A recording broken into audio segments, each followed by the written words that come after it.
Keputusan hukum yang mengejutkan publik kembali hadir dari Istana Kepresidenan. Presiden Prabowo Subianto resmi memberikan rehabilitasi kepada mantan Direktur Utama PT ASDP, Ira Puspadewi bersama dua pejabat lain. Langkah ini langsung menjadi sorotan dan membuka babak baru dalam perjalanan panjang kasus akuisisi PT Jembatan Nusantara. Rehabilitasi ini ditandatangani pada Selasa 25 November 2025 dan diumumkan langsung melalui konferensi pers di Istana. Keputusan tersebut sontak memicu beragam reaksi publik. Ada yang menyambut sebagai bentuk pemulihan nama baik, namun tak sedikit pula yang mempertanyakannya.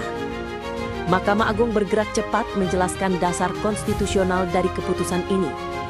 Juru bicara MA, Yanto, menegaskan bahwa pemberian rehabilitasi adalah hak istimewa Presiden yang diatur jelas dalam Pasal 14 Ayat 1 UUD 1945. Presiden memiliki kewenangan memberi gerasi dan rehabilitasi, tentu dengan mempertimbangkan masukan dari MA.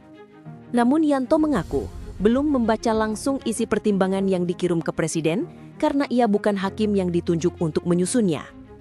Yang pasti, kata Mahkamah Agung, keputusan ini tak muncul begitu saja, melainkan berlandaskan pertimbangan besar yang berkaitan dengan kepentingan nasional. Dari pihak legislatif, Wakil Ketua DPR RI Suhemi Dasko Ahmad membeberkan bahwa keputusan ini lahir setelah pemerintah dan DPR menerima banyak aspirasi masyarakat. Aspirasi tersebut kemudian disalurkan ke Komisi Hukum untuk dilakukan kajian komprehensif. Hasil kajian ini kemudian disampaikan ke pemerintah sebagai bahan rekomendasi resmi sebelum Presiden mengambil keputusan final. Ira Puspadewi sebelumnya divonis 4,5 tahun penjara dalam kasus akuisisi PT Jembatan Nusantara oleh PT ASDP. Dua direksi lain masing-masing dihukum 4 tahun penjara. Kasus ini menyeret dugaan kerugian negara sebesar 1,2 triliun rupiah dan sempat menjadi perhatian publik karena profil para terdakwanya yang merupakan jajaran tinggi BUMN. Penting dipahami, rehabilitasi bukan berarti menghapus perkara atau vonis. Rehabilitasi adalah pemulihan nama baik, hak, martabat, dan kedudukan seseorang. KUHP Pasal 1 Angka 23 memberi ruang bagi rehabilitasi jika seseorang mengalami proses hukum tanpa dasar sah atau terjadi kekeliruan penerapan hukum. Dengan kata lain, keputusan Presiden Prabowo merupakan langkah konstitusional yang legal dan telah melalui pertimbangan hukum serta aspirasi masyarakat.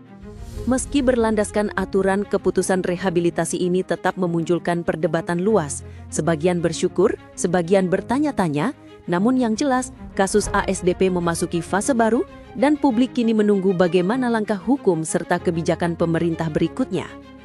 Rehabilitasi Ira Puspadewi dan dua direksi ASDP menjadi momen yang menandai kuatnya kewenangan konstitusional Presiden. Bagaimana kelanjutan kisah ini?